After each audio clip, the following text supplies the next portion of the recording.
Economists with the U.S. Federal Reserve have briefed policymakers that the chances of a U.S. recession in 2023 have risen to almost 50% on risk of slower consumer spending, global economic risks, and further interest rate hikes.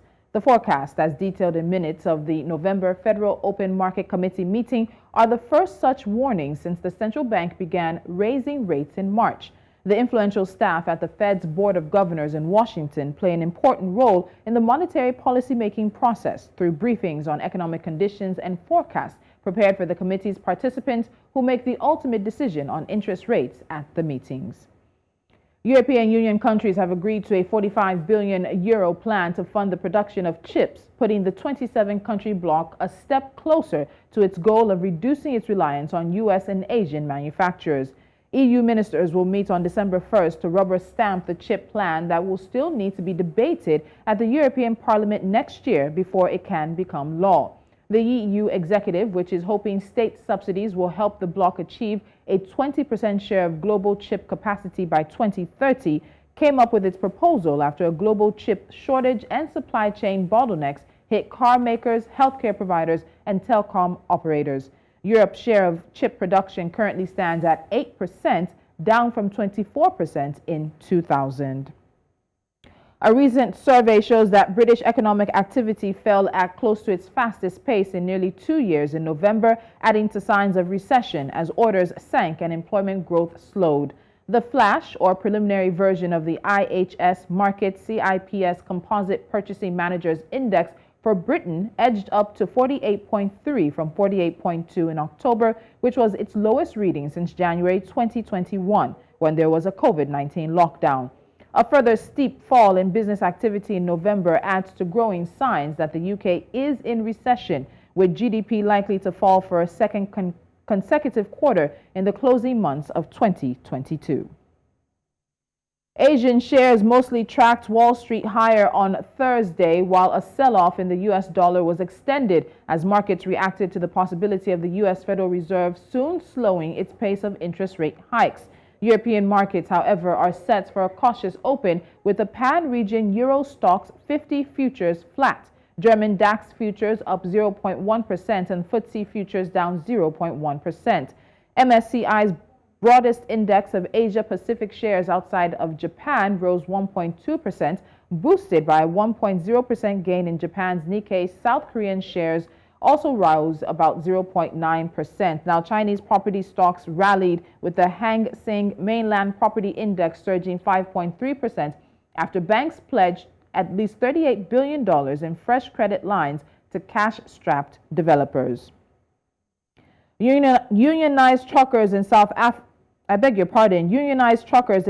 Korea kicked off their second major strike in less than 6 months on Thursday, threatening to disrupt manufacturing and fuel supplies for industries from automobiles to petrochemicals in the world's 10th largest economy. With fuel costs soaring, the truckers are calling on the government to permanent a minimum pay system known as the Safe Freight Rate that is due to expire by the end of the year, and to expand benefits for truckers in other industries. The government has said it will extend the scheme for 3 years, but rejected other union demands. In June, an 8-day non-violent strike by truckers delayed cargo shipments across Asia's fourth largest economy, costing more than $1.2 billion in lost output and unmet deliveries before it ended, with each side claiming it won concessions. You're watching Business Edge. When we come back, we're still in Africa's largest economy as new data shows that multidimensional poverty has worsened in Nigeria. What does this mean for the country's economic development, and how can poverty be tackled? The conversation after this.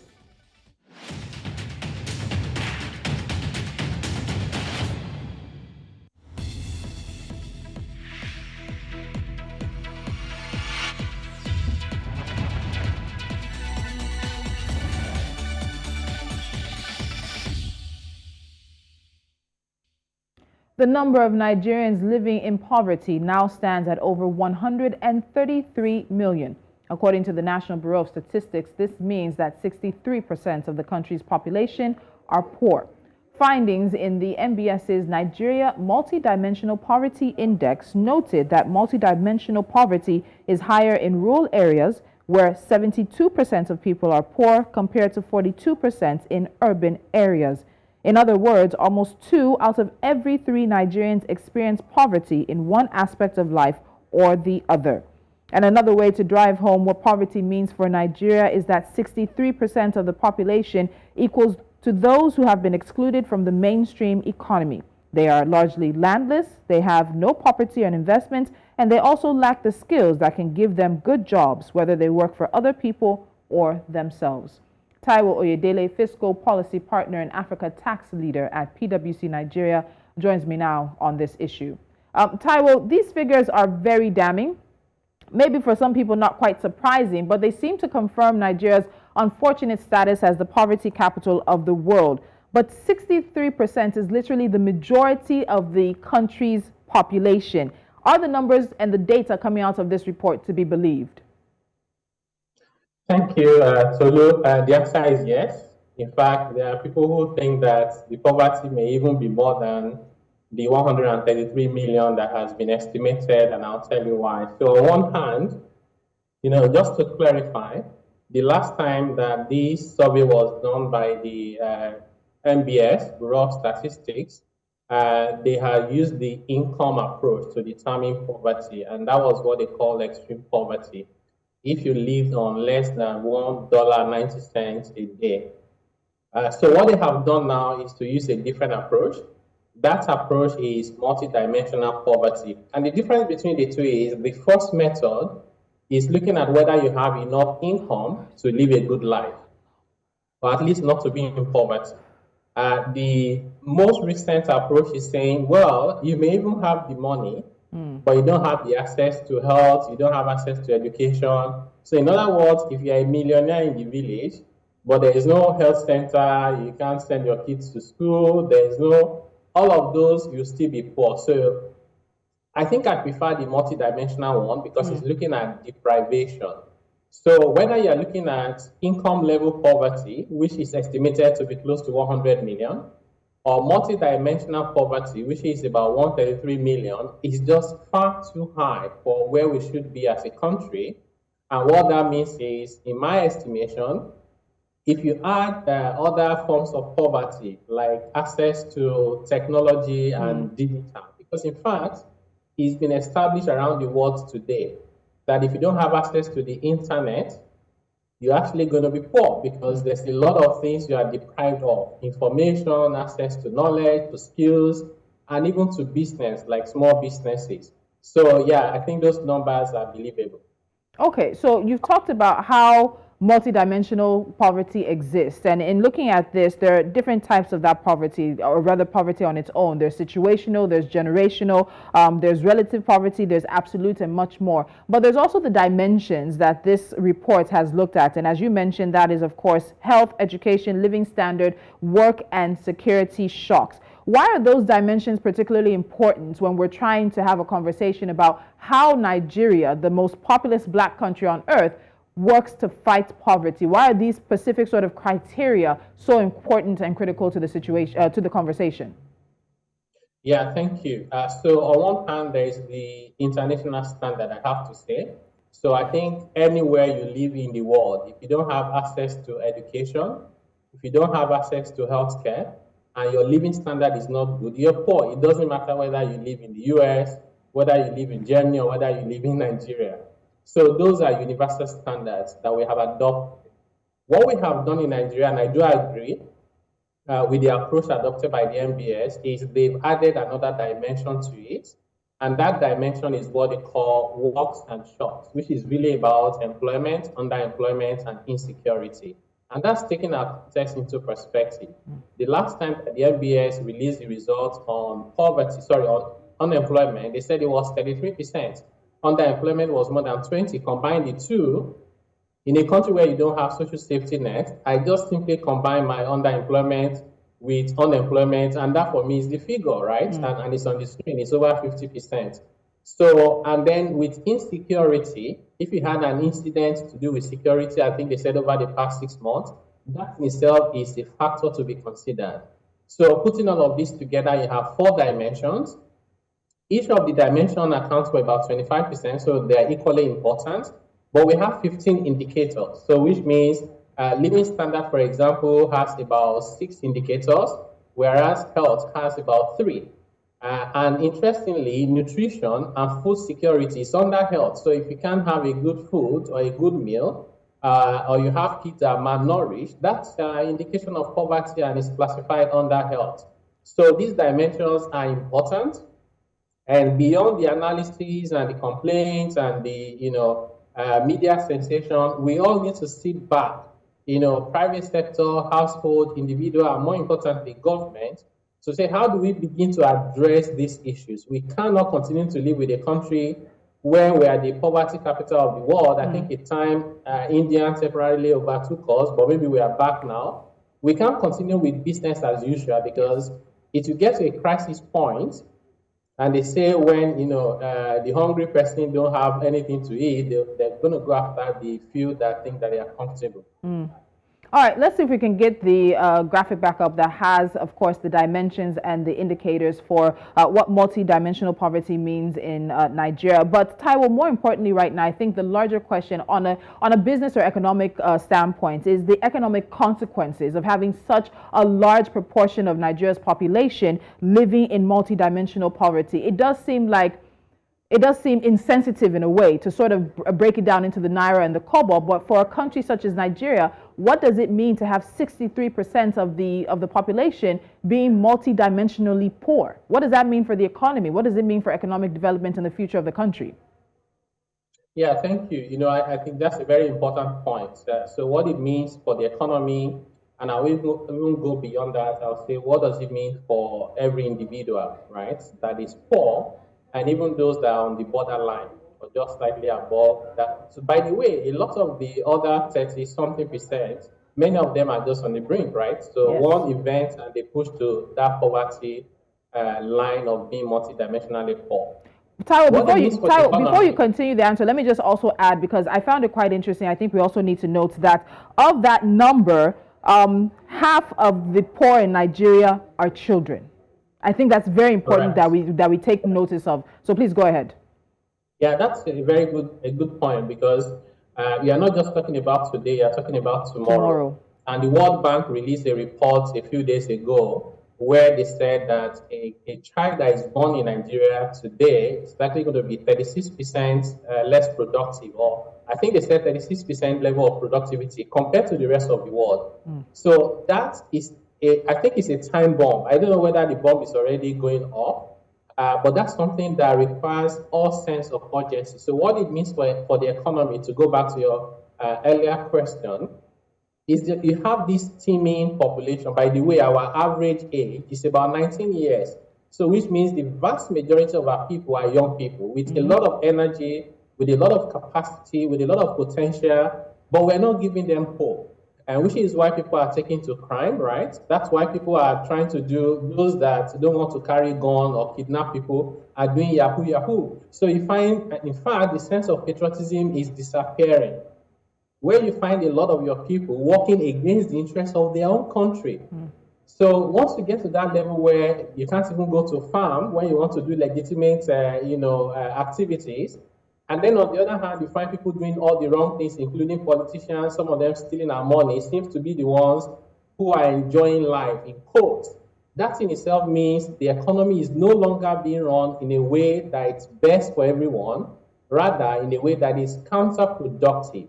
That everybody is trying to see what pieces they can pick here and there so that they can come out of poverty, because they no longer see hope in doing the right thing to be able to get out of poverty that they find themselves, and government policies are not supporting them. In fact, there was a conversation we just had before I joined your program now, and it was to do with taxation of the private sector, where government is planning to further increase the excise duty they had imposed on non-alcoholic beverages, beer and tobacco, after they had just increased them recently. And I say, if you do that, this is the sector that employs a lot of people.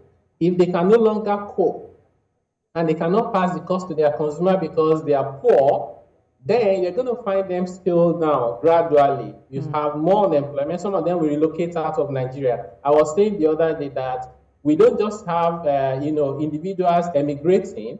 you're having corporate entities considering emigrating from Nigeria to say, maybe I should go and set up somewhere else and export my product to Nigeria because that's where the market is, at least to a large extent. But the environments are not conducive. It's not friendly. Yeah. Okay, Taiwo, before I let you go, I have to also ask this because there are a number of poverty alleviation programs in Nigeria. We've had conditional cash transfers to the poorest. There's been the school feeding program to keep kids in school and help families that are poor deal. The National Poverty Eradication Program, the Youth Empowerment Scheme, Rural Infrastructures Development Scheme, Social Welfare Services Scheme, and even state programs. So as we wrap up, why are these programs seemingly not really addressing Nigeria's poverty issue, and what quickly does the government, whether it's this government, the Buhari administration, or the one that's incoming, need to do to address this issue? Excellent question. Now, I love this question so much because it's like having a headache and then you take a painkiller for tummy pain or whatever it is, right? Or maybe even a cut on your hand. So we have the reason why our people are poor. It's very clear, right?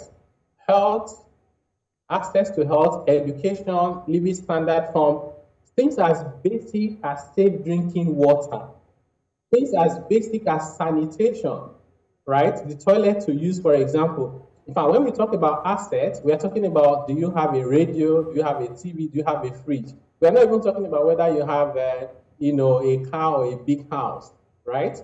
And then it's unemployment.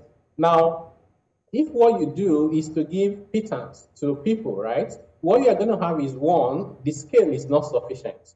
You have 133 million people are poor, and then at best, maybe you give 10,000, 30,000 naira to 500,000 people.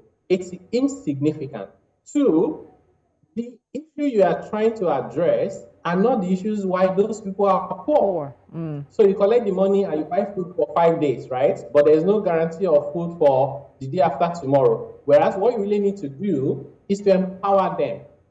Education, healthcare, let the kids go to school, provide the enabling environment for small businesses to thrive so they can provide access to what they need, living standard, water, sanitation. Government needs to start investing in those infrastructure and those amenities that will improve the living standard of the people and leave them out of poverty and stop doling out money in all manners of name and forms and shape. And finally, there has to be a coordination and collaboration between federal government, state government, and local government, because a lot of these issues actually fall within the purview of the state and local government, not even federal government. So by the way, no level of government can do it alone. They have to work together.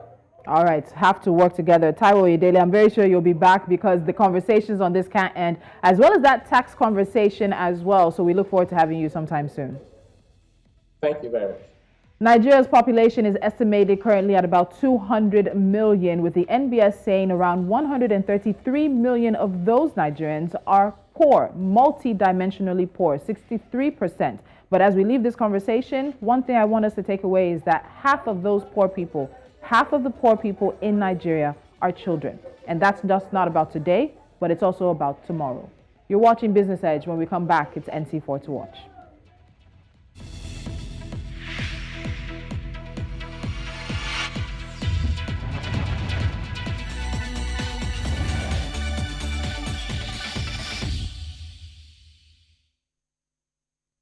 And as we wrap up the show, we are keeping an eye on these stories. Coming from East Africa, the Kenya Power chairperson, Vivian Yeda, will resign after the Kenyan Treasury opted not to support her re-election at the firm's AGM set for December 16. Yeda, who took the position in November 2020 to shepherd the turnaround of Kenya Power, informed investors she will be quitting on the day of the shareholder meeting. There is speculation that the new government was uncomfortable with her stay at the electricity company and links with top officials at the State House under the previous administration of President Uhuru Kenyatta. Nigeria's excess crude account has declined by 89% in the last 8 years, moving from $4.1 billion in November 2014 to, I need you to listen, $472,513 in the same period of 2022. Now, the account is the federal government's fiscal account that is used to save revenue in excess of the budgetary benchmark price that was generated from oil sales. And we hear that, of course, this account has depleted in the last 8 years owing to a lack of inflow, oil market vagaries, and, of course, the country's revenue crunch. Stakeholders from across Zimbabwe's tilapia value chain have rallied behind a plan to help the southern African country develop its tilapia aquaculture and promote opportunities for women, youth, and marginalized groups without adding pressure on the environment. While tilapia fish has always been exploited in the country, it has recently been harvested at a higher commercial scale. And finally, on NC4 to watch, oil trickled down on Thursday, hovering around 2-month lows as the proposed price cap on Russian oil from the G7 countries was considered higher than the current trading levels, alleviating concerns over tight supply. A greater than expected build in U.S. gasoline inventories and widening COVID controls in China added to downward pressure. You're watching Business Edge, and that's how we wrap things up for today's episode. Follow us on social media. We are at News Central TV. Head to our website, www.newscentral.africa, and of course, download our mobile app on the Play Store and App Store. Until next time, I'm Tolulope Adeleru-Balogun. Do have a pleasant day.